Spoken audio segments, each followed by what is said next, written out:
right, so the Power of Now Masterclass. The first thing I want to do is start with Eckhart Tolle's story. Because it's not only is it a very interesting story, his revelation that he had is profound, I would say, actually, in dealing with the nature of anxiety, in dealing with the nature of our troubles and negative thoughts. So Eckhart Tolle is actually a lot older than he looks. He looks quite, I think that's an early-ish photo, but he still looks, or did up until quite recently, a lot younger than he is. He was actually born in 1948, I think, and didn't have a particularly happy childhood, grew up in Germany just after the Second World War. And he said the evidence of the destruction was all around him. His parents split up while he was a child. He moved to Spain for his teenage years, then ended up in UK at university, I think in Cambridge, or certainly spent a lot of time in London as well, but didn't have a very happy life. And he says in his book, up until the age of 30, he lived in an almost continual state of anxiety, only broken by periods of suicidal depression. And it was one night while living in Belsize Park in London in 1978 when he hit his lowest point. This was him hitting rock bottom. He records in his book him going to sleep one night and waking up in the middle of the night and feeling suicidal again. And this thought entered his mind, which is, I can't live with myself. And he kept thinking this over and over again. I can't live with myself. And before he took any horrible action on his thoughts about killing himself, he had an amazing realization. And this realization was that he was saying this phrase to himself over and over again, I can't live with myself. And he said, hold on a minute, are there two parts of me? Because I'm saying I can't live with myself. Is there on the one side the self and on the other I? Am I actually two different parts? And if that's the case, what does it mean? Why can't I live with the self? What is it about it that is, harming me so much? And he said, as soon as he had that realization, he sort of had this spiritual experience where all of his troubles and worries and negativity and anxiety sort of went into himself, and as he describes as a sort of swirling vortex, and went into himself, into this void. And that was the last thing he remembered. The next day he woke up feeling like he'd never felt before. He went to the window of his room, could see a bird singing, and it sounded like the most beautiful sound he'd ever heard. He looked around at normal objects like tables and chairs in his room, and he was amazed. And then he walked outside into the London streets and was captivated by how alive everything was. And he said for the first time in his whole entire life, he felt truly alive. He held on to this feeling for quite a while. He says that it did diminish somewhat in its power, but from that moment on, he was no longer controlled by his negativity, or no longer controlled by what he calls the self, which is basically his mind, all of his mental chatter and all of the anxiety. Now, I think this is an amazing realization. And the question I'm asking here is, could his discovery be the cure to all of your problems and negativity? In the book, he writes, all negativity is caused by an accumulation of psychological time and denial of the present. Unease, tension, stress, worry, all forms of fear are caused by too much future and not enough presence. Guilt, regret, resentment, sadness, and all forms of non-forgiveness are caused by too much past and not enough presence. So here he's essentially saying, if you live in the future, which means you can be worried, you're worrying about what might happen in the future, or there's stress, tension, that's a cause of your negativity or feeling down. And likewise, living in the past, which is regretting what's happened or holding on to resentments, again, it can cause you to feel down. His solution that he's presenting is to live in the now. If you live in the now and you're not distorted by time in any way, then you will be a happy, whole, and rounded person. And this challenges sort of the traditional therapeutic model where problems are created, with problems are understood to be created in the first 7 years of childhood or by traumatic events. And I was very much trained and taught that that was the case. And I'm not saying that that's not the case. I'm just saying that I think there's a lot of validity in what Eckhart Tolle is saying, especially having treated a number of clients for anxiety and experienced similar sort of feeling like my mind was taking over many, many years ago in my own life. I think there is a lot of validity in what he's saying, and it's a very although it's a skill which needs mastering, it's encouraging to know that, because when you realize if I just keep myself in the present, then my problems to a degree disappear. It means that we have a lot of power to take charge of our own well-being. And part of the key here is to stop looking for an answer, just live in the now. I definitely know with my clients, especially ones with anxiety, they always want to find the solution. They want to find the answer to why they're feeling like this, and they're churning it over and over in their mind, not realizing they're just sinking deeper into the quicksand. Sometimes there isn't an answer. Sometimes you just have to live in the now. And what happens by doing that is you start to feel better, you gain a perspective, and then maybe sometimes you do actually discover your answer. So the key message here from the first part of this presentation and the book itself is don't get trapped in your mind. There's a quote here from Fritz Perls. He was a psychotherapist. He's the father of something called, or the creator of something called Gestalt therapy. And his saying is, lose your mind and come to your senses. Now, usually when we talk about he's lost his mind or she's lost her mind in society, they're crazy, there's something wrong with him. But what he's saying is lose your mind, stop thinking, come to your senses, start feeling, and you're going to feel a whole lot better. Something I tell my clients is get out of your head and into the world. Try to find as many activities, be that sports, be that writing, stuff that genuinely inspires you and captures your attention. Talking to other people, socializing, do that, and you can get out of your head into the world, and you'll be amazed at how much better you feel. But it's not just about well-being, this mastering this ability to live in the now. If you develop this skill, you gain a tremendous amount of benefits across all areas. Your ability to concentrate increases. I know a lot of us work with clients on a one-to-one basis. And if you can be present with your client, you're not getting distracted with other thoughts about what you're doing later on, or something they say doesn't then trigger you to think about something else, and you can be completely present and with them. You can pick up and learn a lot more about what they're trying to tell you. Also, just concentration in general. If you're writing or doing anything and you have the ability to stay in the now and not get distracted, you become a lot more productive. Also, your appreciation of things like nature and music and experiences grows incredibly. I have a long-standing client who sees me for anxiety, and one of her problems is that, well, not one of her problems, one of the ways it manifests is that she says, I can go on holiday, or I can go to an incredible site and see an amazing cathedral or see some artwork, and I just feel like I can't take it in. I feel like I'm not enjoying it as much as other people, and it really bothers her.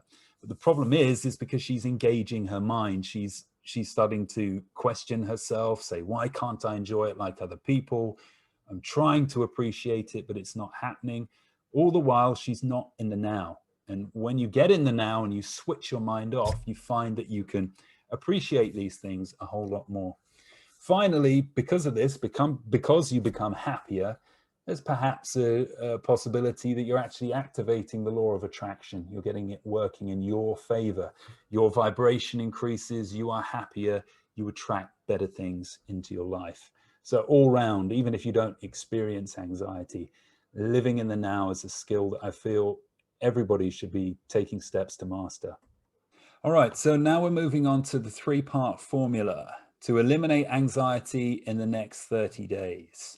So the question is, if we are looking to eliminate anxiety and regret, what's the opposite of that? And basically the goal is to be more present, is to be right here where you are right now and not off somewhere else in your head, either worrying about something that might happen or being bothered by something that happened in the past, or just getting overwhelmed by your work or some project you're involved in.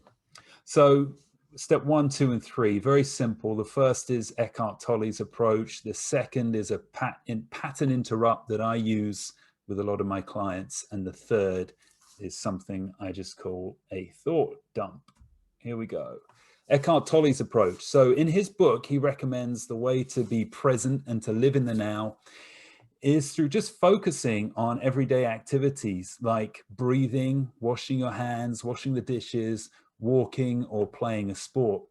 I think he focuses most heavily on breathing. So it's really quite easy. You just start to slow down, notice the rise and fall of your chest, the air in your lungs, and keep your mind on that. And as you do that, and that slow sort of rhythmic breathing, you'll notice that the thoughts begin to disappear and disperse. And the more involved you become in just that rise and fall of your chest, the more you will get out of your head and be able to switch that internal voice off. Playing a sport is a good one for me. As a tennis player, I'm always using tennis as an opportunity to be present. I used to approach it in that I would try to use my thoughts. I'd be thinking about winning, or I need to do this, or I need to do that, or come on, try to sort of pump myself up a bit.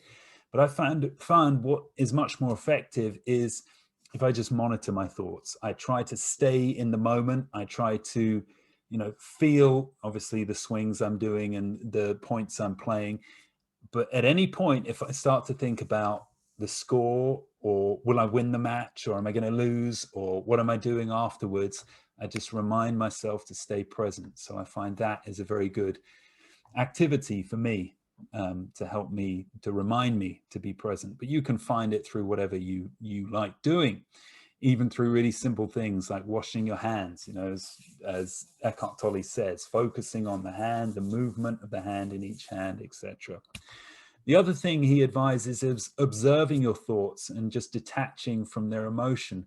Remember what he said, remember what I covered in the very first slide. You have the self and you have I, two parts of you. So I, which is your essence, who you are, just observes the self, which is your mind, which can go from 100 different things, super quick, bouncing through different ideas. So you just notice all that mental chatter. You don't try to change it, don't try to do anything.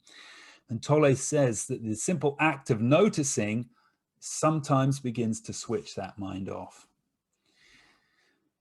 What happens is if you get good at doing these, it helps you identify when you're not present, especially that observing. You observe the thoughts, you suddenly understand the moments when you're not present, when you're not living in the now, and then you can do something to correct that. One of the things you can do is a pattern interrupt, and I use these with my clients, especially this first one. Where am I now? It's a question I get them to ask themselves. And quite literally, it's a question I want answering. I want them to tell me, I'm in a room, you're talking to me, I've got the TV screen to the right of me, my phone is to the right of me, that kind of thing. And by bringing your attention to what you're doing right now, you're interrupting that pattern of thought in your mind, the 101 different things you're either thinking or worrying about. So that's a technique, a very simple technique, which I advise you guys to try to incorporate into your lives. If you find that you're just spending too much time in your head, ask yourself that question, where am I now? And answer it. You might be outside. I'm outside, I'm walking through the woods, I can hear the birds, and immediately you're bringing yourself back into the present. Another thing you could use is some very simple affirmations. So you find that mental chatter is going, you can remind yourself to let go, stop, or a favorite of mine is, it's a lie. And the reason I say it's a lie is because that voice can often tell us things like, you're not good enough, or it's not going to happen, or think about all the things that could go wrong. And the reason I say it's a lie is because it's essentially, it's not real. It's just your, as Tolle says, it's yourself. It's that inner voice, that's not inner voice, that internal dialogue churning over and over. It's telling you that things aren't going to work out. Well, that's not necessarily true. Where you are right now is the only reality you have, not this crazy thought about what could possibly happen in the future, but what might not. So that's why I say it's a lie. It's a good way of reminding you that it's not grounded in reality. So don't engage with it. Now, all of this requires is, this is not groundbreaking stuff I've just talked about, either of those two, but they work, the techniques work. But what really is what brings them to life is your awareness and discipline. And it really does require quite a lot of awareness and discipline, just awareness of the moments when you go into those, into that internal dialogue mode, and the discipline to use one of these two techniques to snap out of it. Be aware though, your anxiety especially will resist. It will try and drag you into the problem. It will make letting go feel like giving up and that nothing is resolved. And the reason this is as humans, we have a need for certainty. We want answers. We want our problems solved. We want them now. We don't feel like we can't have any loose ends. We have to have it all tied up. And this can lead to a huge amount of internal dialogue going on, seeking that answer. We're desperate. We've got to find it. So we're just going to think about it and think about it and think about it. But you never find an answer that way. The only way you find an answer is by detaching from the problem, being present, your energy raising, getting on with your life, and you'll find that somewhere down the line, a week, 2 weeks, a month, whatever, at some point a solution will come to you, but you'll never find it in your mind, even though there's that strong temptation to look for the answer there.